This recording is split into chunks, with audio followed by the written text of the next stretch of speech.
Olá! Hoje nós vamos mergulhar fundo em uma obra que, olha, apesar de ter mais de 100 anos, parece que foi escrita para os nossos dias. Falo de A Vida Intelectual, do frade dominicano Antônio Dalmaci Sertilanges. Pense no contexto. O livro foi publicado em 1921. A França e a Europa inteira ainda estava, sabe, juntando os cacos da Primeira Guerra Mundial.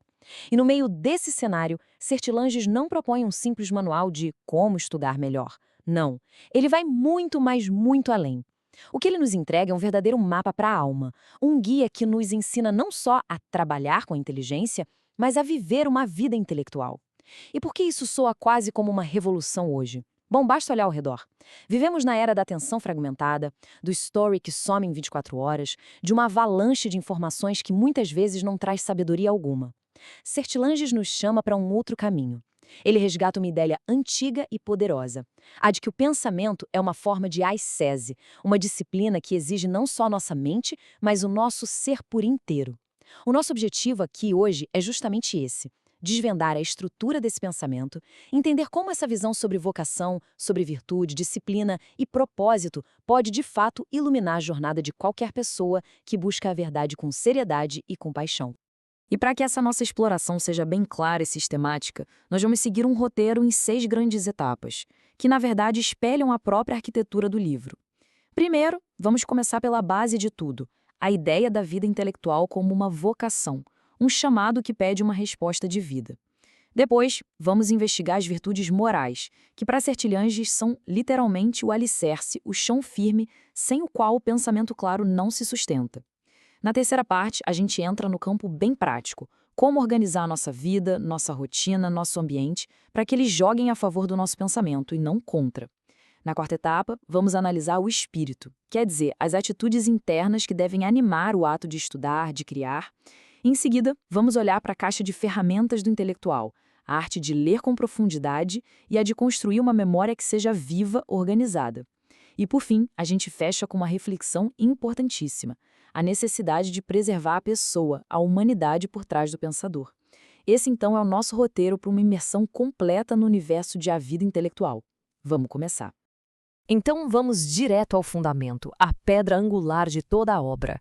Para Sertilanges, a vida intelectual não é, em primeiro lugar, uma profissão que a gente escolhe numa lista, nem uma carreira para ganhar dinheiro. Antes de qualquer coisa, ela é uma vocação. E essa palavra é chave. Vocação vem do latim vocare, que significa chamar. Então estamos falando de uma resposta a um chamado que vem de dentro para se dedicar à busca da verdade. Mas Sertilanges eleva isso a um outro patamar. Ele usa a palavra consagração. É um termo forte, de origem religiosa, que significa separar algo do uso comum, do uso banal, para dedicá-lo a um fim sagrado, a um fim mais alto. O intelectual, nessa visão, é alguém que consagra o seu tempo, a sua energia, o seu coração, não ao interesse pessoal, como acumular fama ou poder, mas a um ideal que o ultrapassa, a verdade com V maiúsculo. E claro, uma entrega dessa magnitude muda tudo. Ela reorienta as prioridades, o sentido da vida e transforma o ato de estudar, que poderia ser só uma atividade, em uma verdadeira missão. E aqui a Sertilanges é muito direto, quase duro, sobre a seriedade dessa escolha.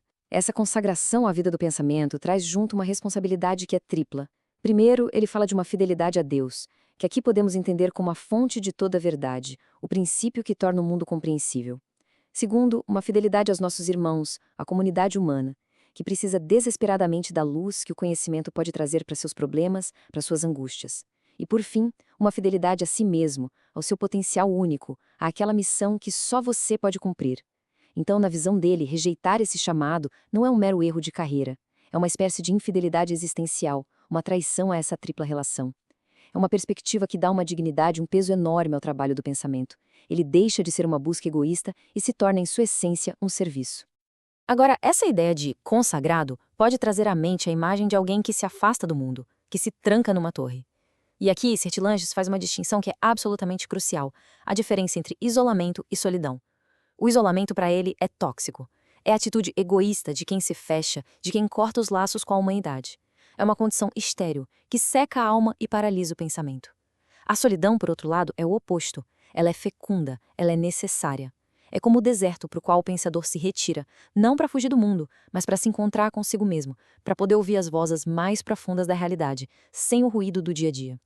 É na solidão que a gente consegue se concentrar de verdade, que as ideias amadurecem. Mas, e isso é fundamental, essa solidão nunca é o objetivo final. Ela é sempre uma preparação. Um meio para um fim maior, que é voltar para o convívio e ter algo de valor para oferecer. Um pensamento mais claro, um espírito mais forte, para servir melhor. E essa orientação para o serviço coloca o intelectual com os dois pés bem fincados na realidade histórica. O pensador de Sertilanges não é alguém que vive nas nuvens, indiferente aos dramas da sua época. Pelo contrário, a sua missão é justamente mergulhar nos desafios do seu tempo para tentar entendê-los e, quem sabe, iluminá-los. Essa pergunta que ele faz, o que devo fazer por esse século resfolegante, escrita num período de crise profunda, é um chamado à ação. A vida intelectual, então, não é uma fuga do presente. É uma forma de engajamento com o presente no nível mais profundo que existe, o do pensamento. O intelectual tem o dever de colocar sua inteligência a serviço da compreensão das crises, das esperanças, das necessidades da sua geração. Porque, no fundo, muitos dos problemas práticos mais urgentes que a gente enfrenta têm suas raízes em confusões de ideias, em confusões filosóficas. Então, para a gente amarrar o que vimos nesta primeira etapa, o fundamento de tudo é que a vida intelectual é uma vocação sagrada. É uma resposta, um chamado para servir à verdade. E esse caminho exige um propósito que vai além do ganho pessoal. Ele demanda uma solidão produtiva que nos prepara para servir e não um isolamento egoísta que nos esteriliza. O trabalho do pensador é, na sua essência, um serviço que precisa dialogar com as urgências do seu próprio tempo. E, por fim, Sertilanges já nos dá uma pista de uma ideia que vai percorrer o livro todo: a desmistificação do gênio. O gênio não é um raio que cai do céu, um dom místico. Ele é o fruto de uma longa paciência. Mas não uma paciência qualquer. Uma paciência metódica, disciplinada e, acima de tudo, inteligentemente orientada. É sobre essa base sólida de consagração e trabalho paciente que todo o resto do edifício da vida intelectual vai ser construído. Certo. Se a vida intelectual é uma vocação tão elevada, o que é que a sustenta? O que impede que tudo isso desmorone? Sertilanges argumenta que não são, em primeiro lugar, as técnicas de estudo, os métodos ou a genialidade de nascença. O verdadeiro alicerce, a fundação, é de ordem moral, é o caráter da pessoa. E nesta segunda sessão a gente mergulha numa tese que é central e que conecta a ética clássica com a vida do conhecimento, a ligação inseparável entre a busca da verdade e a prática do bem. Para ele, a virtude não é um acessório, um detalhe moralista. Ela é a própria condição para que a gente consiga ter uma visão clara e profunda da realidade. A lógica é simples. Uma alma desordenada vai inevitavelmente produzir um pensamento desordenado. O argumento de Sertilanges é quase como uma analogia com a saúde do corpo. Pense assim, se você está com febre ou com problema de visão, a sua percepção do mundo físico fica alterada, distorcida, certo? Com a alma, acontece a mesma coisa. Os vícios são como doenças da alma, que afetam a nossa percepção da realidade. O orgulho, por exemplo, ele nos torna incapazes de admitir um erro, de aprender com outra pessoa. A inveja nos cega para o mérito dos outros e nos leva a atacar a verdade só porque ela veio de alguém de quem não gostamos. A sensualidade desregrada prende a mente no aqui e agora, no material, e dificulta a contemplação de coisas mais abstratas. E a citação que está aqui revela a dinâmica disso. O progresso intelectual depende do progresso moral. Quer dizer, à medida que a gente vive de acordo com o bem que já conhece, a gente purifica o nosso olhar interior. E essa purificação nos torna capazes de perceber verdades mais sutis, mais profundas, que antes eram invisíveis para nós. Sertilanges, então, detalha um conjunto de virtudes que ele considera indispensáveis. Primeiro, ele fala das virtudes comuns a qualquer vida humana boa. A temperança, que é o autodomínio sobre as paixões e os apetites.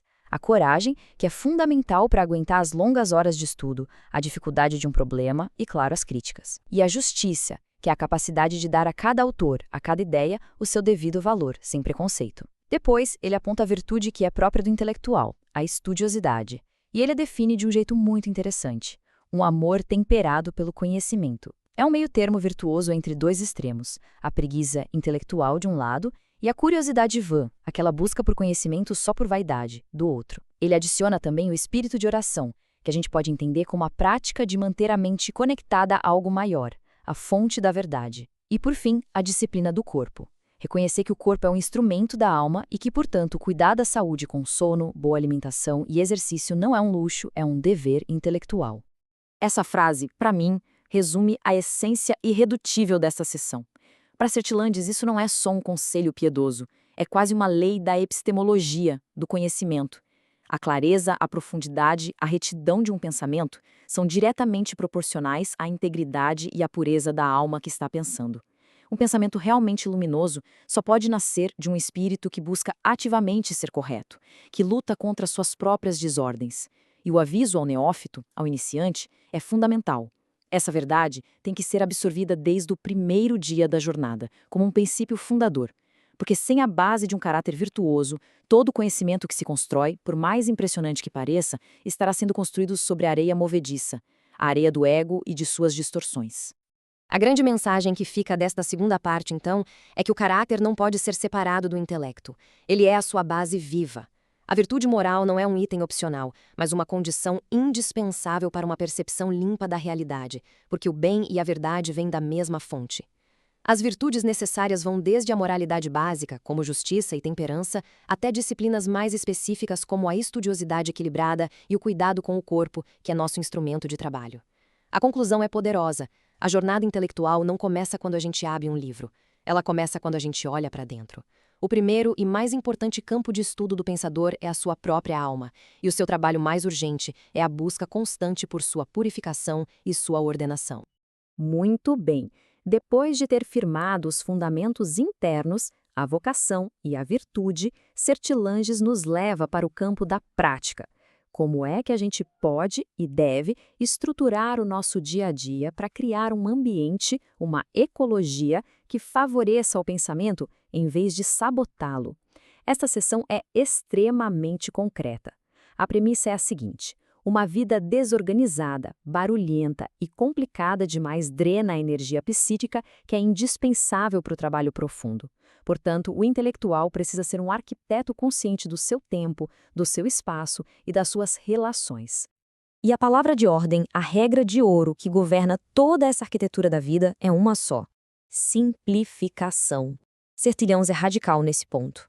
O argumento dele é que a jornada intelectual é difícil, é longa e não dá para fazer essa viagem carregando um monte de bagagem inútil. Simplificar significa cortar o supérfluo em todas as áreas da vida, reduzir compromissos sociais que só servem para gastar tempo, abandonar a corrida por luxo e status, evitar complicações materiais e emocionais que não levam a nada.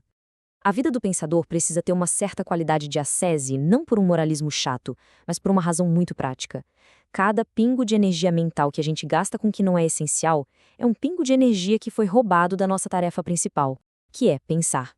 E a partir desse grande princípio da simplificação, Sertilanges constrói 6 pilares práticos. O primeiro, claro, é simplificar como regra geral. O segundo, preservar ativamente a solidão fecunda, ou seja, garantir na agenda horas diárias de silêncio e recolhimento. Terceiro, como um contraponto, cooperar com os pares, porque a solidão não significa o fim da amizade intelectual, da troca de ideias. Quarto, cultivar os relacionamentos necessários, família, amigos próximos, não como uma distração, mas integrando-os de forma harmoniosa na vocação. Quinto, manter uma dose de ação no mundo real para que o pensamento não fique abstrato, desencarnado. E o sexto pilar, que é o que coroa e possibilita todos os outros, preservar, no meio de tudo isso, o silêncio interior. Essa citação revela o objetivo final de toda essa organização externa: simplificar a agenda, gerenciar o tempo, equilibrar solidão e convívio. Tudo isso converge para um único propósito: criar e proteger uma zona de silêncio dentro de nós. E não estamos falando só do silêncio de não ter barulho. É um estado de quietude da alma, livre da agitação das paixões, das ansiedades, do ruído incessante do mundo e das notificações do celular. É nesse terreno fértil do silêncio interior que a intuição floresce, que as ideias se conectam de um jeito que a gente não esperava, que a verdadeira criação intelectual acontece. Sem esse espaço de recolhimento, o trabalho intelectual corre o risco de ser só mecânico, só superficial. A organização da vida é, no fundo, a jardinagem que prepara o solo da nossa alma para receber as sementes da inspiração. Em termos práticos, a lição aqui é muito clara. A vida de quem pensa precisa ser deliberadamente projetada para o seu objetivo maior. O princípio que guia tudo é a simplificação. É preciso buscar um equilíbrio dinâmico entre a solidão, que é indispensável para a profundidade, e os deveres sociais e a cooperação, que nos mantém humanos com os pés no chão. A ação concreta no mundo serve como uma âncora para o pensamento. Mas o grande objetivo de toda essa engenharia da vida é proteger aquele santuário do silêncio interior. Uma vida bem organizada, longe de ser uma prisão, é o que nos liberta. Liberta energia mental que de outro modo seria desperdiçada em atritos, em preocupações inúteis, e a disponibiliza para o que realmente importa. Agora vamos dar um passo adiante. Já falamos da organização externa da vida. Agora vamos para a atitude interna, para o espírito que deve animar o ato de trabalhar intelectualmente. Porque não adianta nada ter tempo e silêncio se a gente não souber como habitar esse tempo e esse silêncio com a disposição correta. Sertilhongues insiste que o trabalho intelectual não é uma atividade mecânica como apertar parafusos. É uma atividade viva, que exige da nossa alma certas posturas para ser realmente fecunda. Esta seção trata, digamos, da mística e da ética do próprio ato de pensar. Ele começa identificando dois grandes inimigos internos e seus respectivos aliados. O primeiro inimigo é a indolência, aquela preguiça espiritual, a assídia, que detesta o esforço contínuo, a disciplina. O seu oposto, o grande aliado, é o fervor, uma paixão ardente, um zelo pela verdade que funciona como um motor para a gente superar a inércia e perseverar. O segundo inimigo é a disseminação, essa tendência tão moderna de pular de uma coisa para outra, de dispersar a atenção em 1000 focos superficiais. A ela se opõe a concentração, a capacidade de focar toda a energia da mente num único ponto, como uma lupa que concentra os raios do sol para gerar fogo. A lógica é simples. Sem o fervor, o trabalho nem começa. Sem a concentração, ele nunca se aprofunda. Aqui, Sertilanges toca num ponto de uma profundidade filosófica imensa. A necessidade de uma atitude de submissão à verdade. O que isso quer dizer? Significa abordar o nosso objeto de estudo com uma humildade profunda, com a disposição de encontrar a realidade como ela é e não como a gente gostaria que ela fosse. O intelectual não cria a verdade do nada, ele a descobre, ou melhor ainda, ele permite que ela se revele a ele. E isso exige um despojamento do ego, uma ascese que nos liberta das nossas próprias ideologias, dos nossos preconceitos, do nosso desejo de que a realidade confirme o que a gente já pensa. É uma entrega, uma obediência ao real, que paradoxalmente é o que nos dá a mais autêntica liberdade de pensamento. A verdade por si só tem que ser a única recompensa que a gente busca. E de forma complementar à concentração, Sertilanges apresenta o espírito de expansão. Ou seja, concentrar-se profundamente num único ponto não deve nos levar a um especialismo cego que ignora o todo. Muito pelo contrário. A verdadeira profundidade revela as conexões universais. O exemplo que ele dá é lindo. Estudar a fundo uma folha de árvore é ser levado a estudar botânica, biologia, química, física e, no fim, a própria metafísica. Cada pequeno objeto de estudo, quando a gente olha com profundidade, se torna uma porta de entrada para a totalidade do real. O trabalho intelectual se torna, assim, uma jornada de unificação, onde o pensador, ao conectar as partes com o todo, acaba se conectando também com o universo inteiro e com a integridade do seu próprio ser. O espírito do trabalho intelectual, então, segundo Sertilanges, é um equilíbrio dinâmico de 4 elementos. Ele começa com o fervor e a constância, que é a paixão que nos move e a disciplina que nos sustenta no caminho. Ele se aprofunda através da concentração, a arte de focar a mente para ir além da superfície. Ele é guiado pela submissão à verdade, que é a humildade de se colocar a serviço de algo maior que o nosso ego. E ele culmina na expansão, a capacidade de ver o universal no particular, de conectar cada pedacinho do conhecimento ao grande tecido do ser. Juntos, esses 4 elementos transformam o estudo, que poderia ser uma tarefa pesada, em uma forma de contemplação viva e criadora. Muito bem, depois de ter falado da vocação, das virtudes, da organização da vida e do espírito do trabalho, Sertilanges agora desce para as ferramentas práticas do ofício. E as 2 mais importantes são, sem dúvida, a leitura e a memória. Só que ele não trata delas como simples habilidades técnicas que a gente tem que otimizar. Ele as aborda como artes que precisam ser cultivadas com sabedoria. O objetivo dele é nos ensinar a usar essas ferramentas de um jeito que elas sirvam para alimentar o nosso pensamento autônomo, em vez de sufocá-lo debaixo de um peso de erudição vazia. E a abordagem dele já começa com um conselho que, à primeira vista, soa chocante, um paradoxo. Leiam pouco. Claro que isso não é um elogio à ignorância. É um ataque frontal à leitura superficial, desordenada, puramente quantitativa. O que hoje a gente chamaria de infoxicação, né?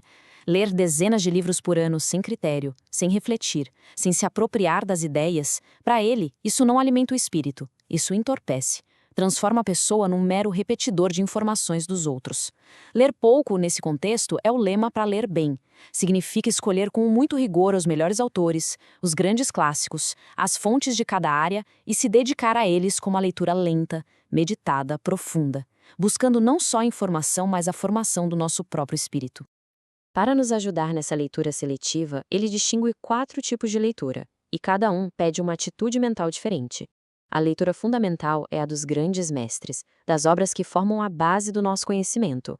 Aqui, a atitude tem que ser de docilidade, de respeito, de quem se senta aos pés de um mestre para aprender. A leitura ocasional é a de consulta, quando a gente busca informação específica para um trabalho. Aqui a atitude é de domínio, de quem seleciona ativamente só o que interessa. A leitura formativa ou edificante é a de obras que buscam nosso crescimento moral ou espiritual. Ela exige um esforço de aplicação pessoal. E, por fim, a leitura relaxante, cujo único objetivo é descansar a mente. Aqui, a atitude é de total liberdade. A sabedoria está em saber que tipo de leitura se está fazendo e adotar a postura correta para cada uma. A segunda grande ferramenta é a memória. E assim como na leitura, o princípio não é o acúmulo sem critério. Uma memória cheia de fatos desconexos, de informações inúteis para Sertilanges, é um peso morto que paralisa o pensamento criativo. A memória do intelectual deve ser seletiva e, acima de tudo, organizada. Ela não deve ser um depósito caótico, mas uma estrutura, uma arquitetura, construída em volta de ideias mestras, de princípios que articulam todo um campo do saber. O objetivo não é lembrar de tudo, é reter o que é realmente útil e significativo, aquilo que se conecta a essa estrutura central e que pode alimentar novas reflexões, novas sínteses.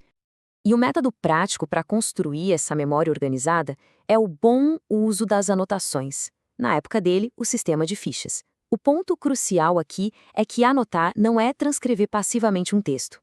É um ato de pensamento ativo. É o processo de digerir uma ideia, entendê-la de verdade e então expressá-la com as nossas próprias palavras, destacando por que ela é importante para os nossos interesses, para os nossos projetos. Deve-se anotar o que é útil para si, não o que é importante em abstrato. Esse sistema de notas pessoais refletidas, que hoje pode ser feito em meios digitais, claro, permite uma flexibilidade enorme para a gente reorganizar o pensamento. E muitas vezes é ao organizar e meditar sobre essas notas que o plano de um livro, de um artigo, começa a surgir quase que de forma orgânica. O princípio-chave para o uso das ferramentas, então, é a primazia da qualidade sobre a quantidade. Ler pouco significa ler bem, com profundidade e discernimento. É vital saber distinguir os tipos de leitura para adaptar nossa postura mental a cada objetivo. A memória não deve ser um armazém bagunçado, mas uma estrutura viva, seletiva, organizada em torno de princípios.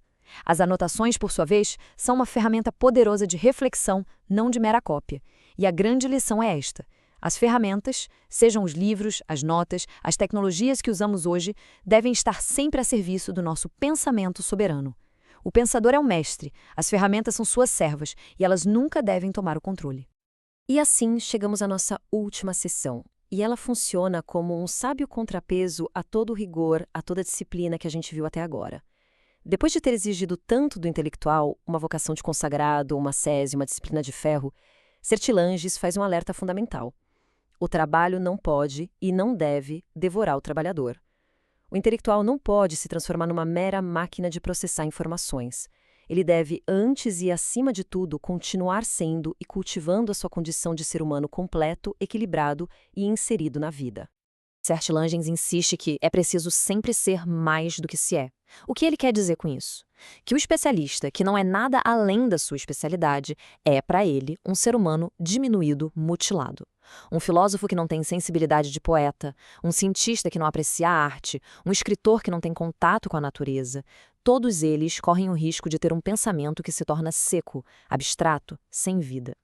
A experiência da beleza, o contato com a natureza, a amizade, o lazer, não são distrações bobas, são fontes essenciais de nutrição para a alma.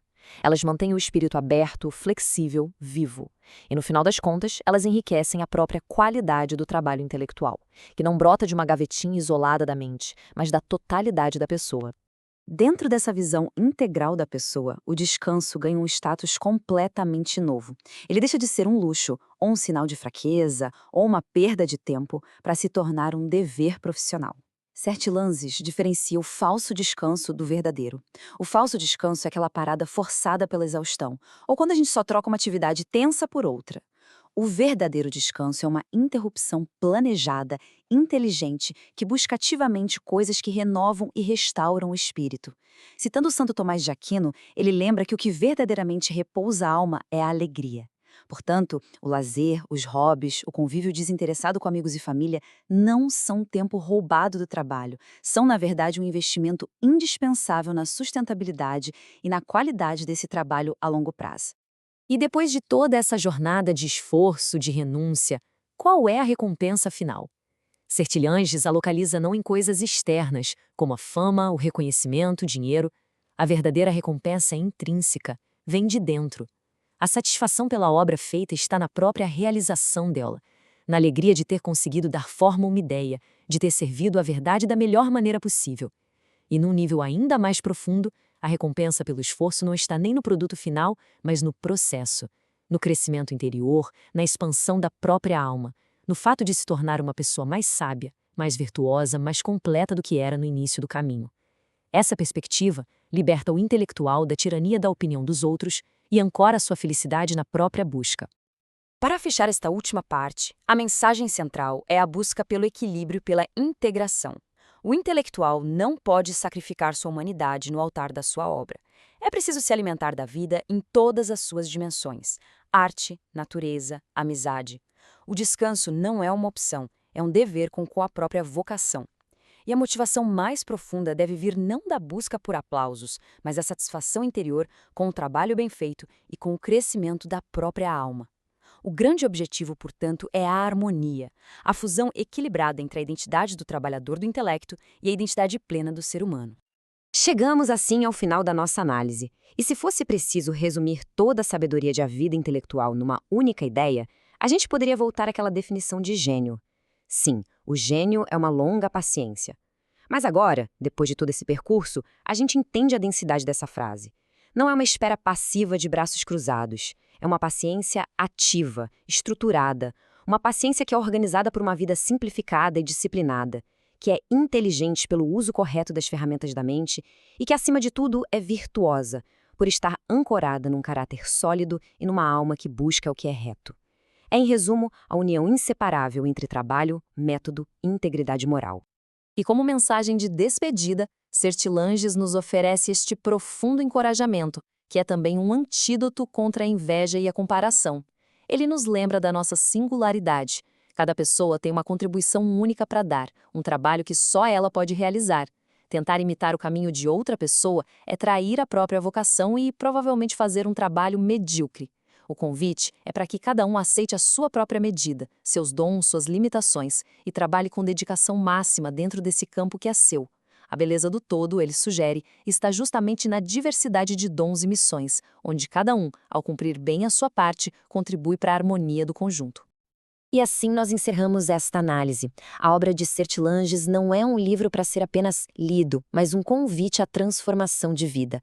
Ele nos apresenta um ideal altíssimo, mas também um caminho prático, detalhado, para a gente percorrê-lo. A questão que fica e que se propõe a reflexão de cada um é esta: diante de toda essa sabedoria, qual seria o primeiro passo concreto, por menor que seja, que se pode dar hoje mesmo, para começar a organizar a própria vida em função do pensamento e para responder ao próprio chamado? A grande jornada intelectual não começa com planos grandiosos para o futuro, mas com uma pequena e decisiva ação no presente. Muito obrigada pela atenção